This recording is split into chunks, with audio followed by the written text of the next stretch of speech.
Bastard এক রহস্যময়ী চরিত্র, যার কাছে হয়তো জীবনের কোনো মূল্যই নেই। করে চলেছে একটার পর একটা খুন। বাস্টার্ড এক নিখুঁত পরিকল্পনাকারী, কিন্তু এবারের কন্ট্রাক্ট কার দেয়া?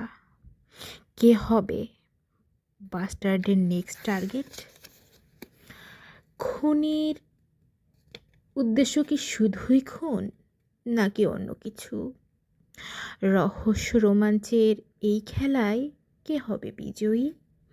কোনটা সঠিক, কোনটা ভুল, নাকি সবই গোলক ধাঁধা? বাস্টার্ডের পরিকল্পনা করে খুন কিসের ইঙ্গিত? মুখোশের আড়ালে আসলে কারা? হারহিম করা খুনের বর্ণনা, যা করে দিবে হিতাহিত জ্ঞান শূন্য, ভাবতে বাধ্য করবে এতগুলো খুন হলোই বা কেন?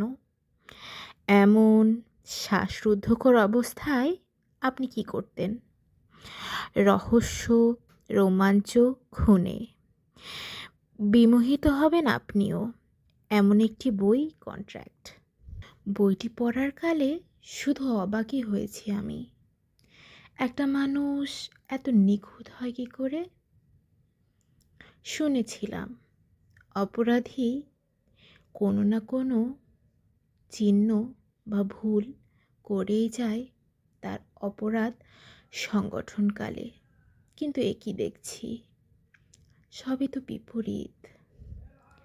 তাহলে কি প্রবাদটা ভুল প্রমাণিত হয়ে যাবে? অপরাধী কি জিতে যাবে, আর বাস্টার্ড কি পার পেয়ে যাবে? এই বইটি পড়ার কালে যতটা না বেশি অবাক হয়েছি, তার চেয়েও বেশি নিজের বিবেককে প্রশ্ন করেছি।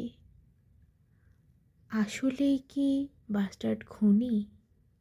বইটি পড়লে হয়তো আপনাদেরও মনে হতে পারে।